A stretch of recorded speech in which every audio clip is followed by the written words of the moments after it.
Billionaire woman spots waitress's necklace, then realizes she's her long-lost daughter. The crystal chandelier cast dancing shadows across the marble floor as Victoria Sterling stepped into the five-star restaurant, her Louboutin heels clicking with the confidence of someone who owned half the city. At 62, she was worth $4.7 billion, her tech empire spanning 3 continents.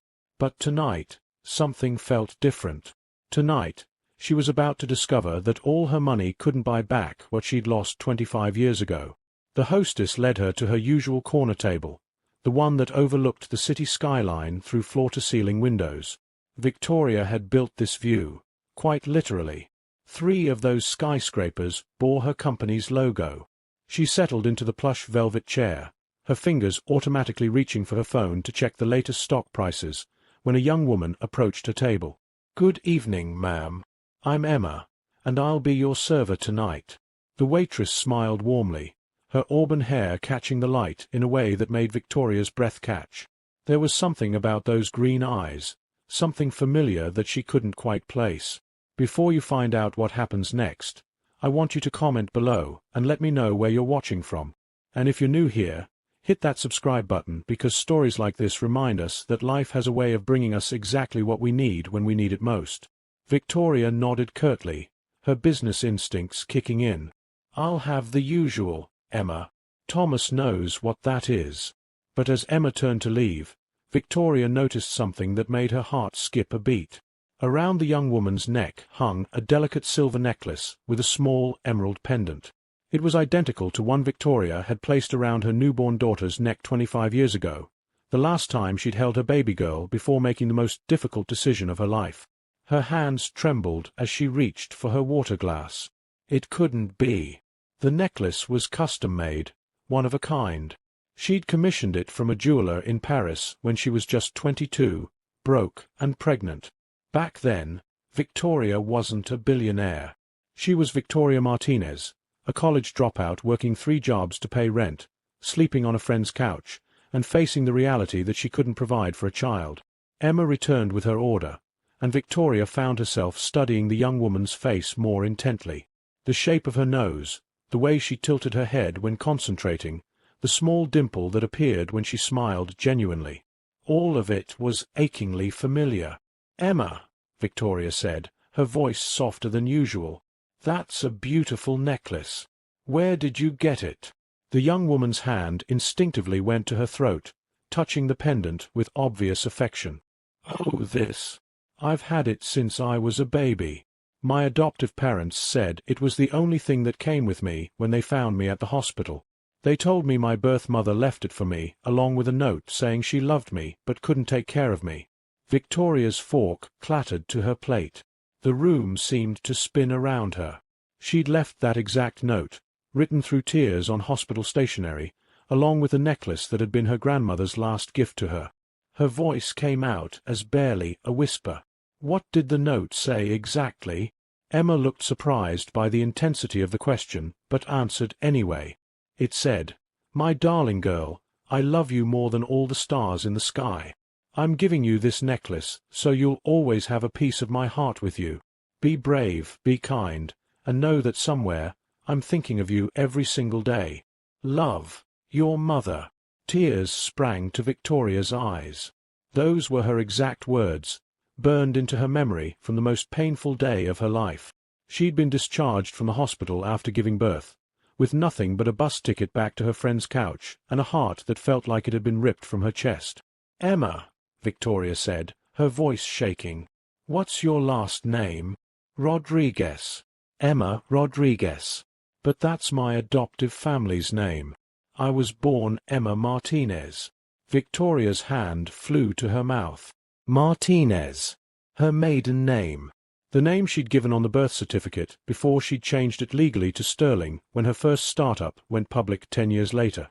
"When were you born?" Victoria asked, though she already knew the answer. "March 15th, 1999. Why are you asking me all these questions? Are you okay? You look like you've seen a ghost."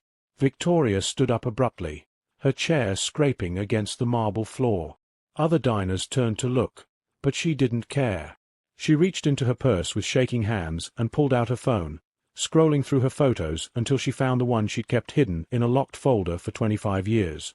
It was a picture of the necklace, taken just before she'd placed it around her newborn daughter's neck. "Emma," she whispered, showing her the phone. "This is the same necklace, isn't it?" Emma's eyes widened as she looked at the photo, then at Victoria's face. "How do you have a picture of my necklace? I don't understand." "Because I'm the one who put it around your neck 25 years ago," Victoria said, tears streaming down her face.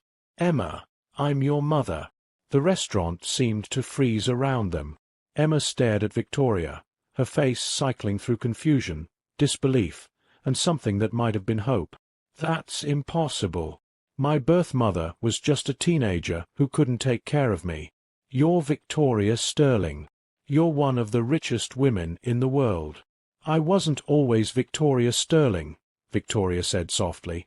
25 years ago, I was Victoria Martinez, a scared 22-year-old who made minimum wage and lived on ramen noodles. I gave you up because I thought I couldn't give you the life you deserved. It was the hardest thing I ever did." Emma's hand went to her necklace again, and Victoria could see the wheels turning in her mind. "Prove it," she said quietly. "Tell me something only my birth mother would know." Victoria closed her eyes, remembering that day with crystal clarity. "You were born at 3:27 in the morning. You weighed 6 pounds, 4 ounces.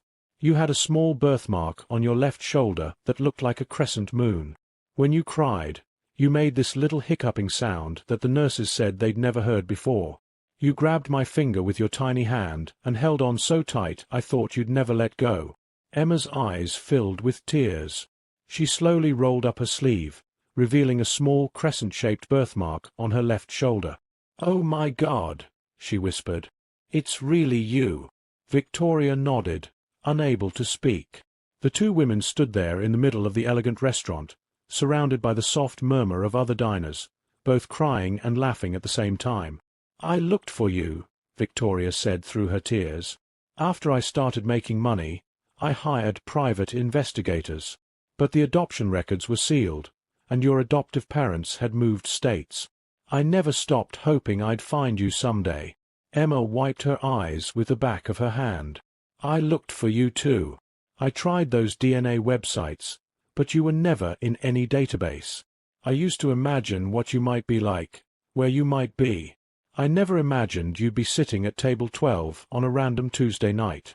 Victoria laughed, a sound mixed with tears and joy. "I eat here every Tuesday. Same table, same time. I've been coming here for 5 years. How long have you been working here?" 6 months, Emma said.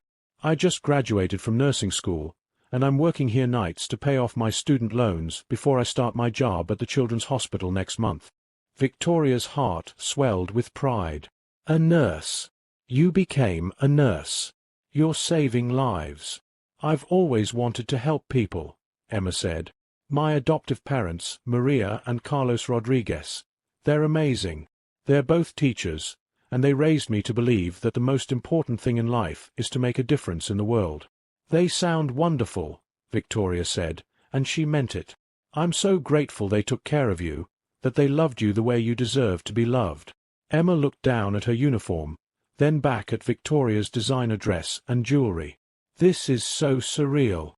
I'm serving you dinner, and you're my mother. I don't even know how to process this." "Neither do I," Victoria admitted. "But I want you to know that not a day has passed that I haven't thought about you. I've kept that photo all these years, and I've imagined 1,000 different versions of who you might become. But the reality is so much better than anything I could have dreamed." Emma smiled through her tears. "I'm not angry, you know. I mean, I might be later when the shock wears off, but right now, I'm just amazed. I always wondered if you ever thought about me." "Every single day," Victoria said. "I built my company partly because I wanted to be able to provide for you if I ever found you. I've donated millions to organizations that help single mothers because I never wanted another woman to have to make the choice I made." "What choice would you make now?" Emma asked quietly. "If you could go back, Would you keep me? Victoria considered the question seriously. I don't know, she said honestly. I was so young, so scared, so broke. I barely had enough money for bus fare. But I also know that giving you up gave me the motivation to build something bigger than myself. And it gave you Maria and Carlos, who I'm sure were better parents than I could have been at 22. Emma nodded. They were. They are. But that doesn't mean I didn't always wonder about you. What do we do now? Victoria asked. I don't want to disrupt your life, but I also don't want to let you walk away now that I've found you. Emma glanced around the restaurant, suddenly aware that they were still in the middle of her workplace. I need to finish my shift. But maybe we could get coffee tomorrow? I have so many questions. I'd like that, Victoria said. I have questions too. I want to know everything about you, about your life, about who you've become. Emma smiled, and Victoria saw herself in that smile, saw the determination and hope that had driven her to build her empire. I get off at 11. There's a 24-hour diner down the street. It's nothing fancy, but it's perfect, Victoria said. I'll be there. As Emma walked away to tend to her other tables, Victoria sat back down, her mind reeling. She'd spent 25 years building walls around the pain of losing her daughter, focusing on success and achievement to fill the void. But now, watching Emma move gracefully between tables, treating every customer with kindness and warmth, Victoria realized that her greatest achievement wasn't any of the buildings with her name on them. It was the remarkable young woman who wore her grandmother's necklace and had somehow found her way back home. The next few hours passed in a blur. Victoria couldn't concentrate on her food, couldn't focus on the business calls she was supposed to return. She just watched Emma work, marveling at her daughter's compassion and professionalism. When Emma's shift ended, Victoria was already at the diner, sitting in a corner booth with 2 cups of coffee growing cold. Emma slid into the booth across from her, looking nervous but determined. I keep thinking I'm going to wake up and this will all be a dream, she said. I know the feeling, Victoria replied. But I'm real, you're real, and that necklace is real. We're really here. They talked until the sun came up, sharing stories and memories, filling in the blanks of 25 years apart. Victoria learned that Emma had been valedictorian of a high school class, that she'd worked her way through college and nursing school, that she volunteered at animal shelters in her spare time. Emma learned that Victoria had started her first company in her garage, that she'd failed twice before succeeding, that she'd never married or had other children because she'd never gotten over losing her first daughter. As the morning light streamed through the diner windows, Victoria reached across the table and took Emma's hand. I want you to know that I don't expect anything from you. I don't want to replace Maria and Carlos, and I don't want to complicate your life. I just want to be part of it, if you'll let me. Emma squeezed her hand. I'd like that. I'd like that very much. Victoria smiled, feeling a completeness she hadn't experienced in 25 years. There's something else I want to give you, she said, pulling a small velvet box from her purse. This belonged to my grandmother, the same woman who gave me the necklace. She always said it should be passed down to the next generation. Emma opened the box to reveal a delicate silver ring with a small emerald that perfectly matched her necklace. It's beautiful, she whispered. She would have loved you, Victoria said. She would have been so proud of the woman you've become. Emma slipped the ring onto her finger, where it fit perfectly. I have something for you too, she said, reaching into her purse. She pulled out a small, worn photograph. Maria and Carlos gave this to me when I turned 18. They said it was with me when I was found. Victoria looked at the photo with wonder. It was a picture of herself at 22, holding her newborn daughter for the first and last time. She'd forgotten she'd left it, forgotten about the single Polaroid the nurse had taken just before she'd kissed her baby goodbye. I've looked at this picture every day for the past 6 years, Emma said. I've wondered what you were thinking, what you were feeling. Now I know. Victoria traced the image with her finger, remembering the weight of her daughter in her arms, the smell of her newborn skin, the way her tiny fingers had curled around her own. I was thinking that I loved you more than life itself, she said. and I was feeling like my heart was breaking into a million pieces.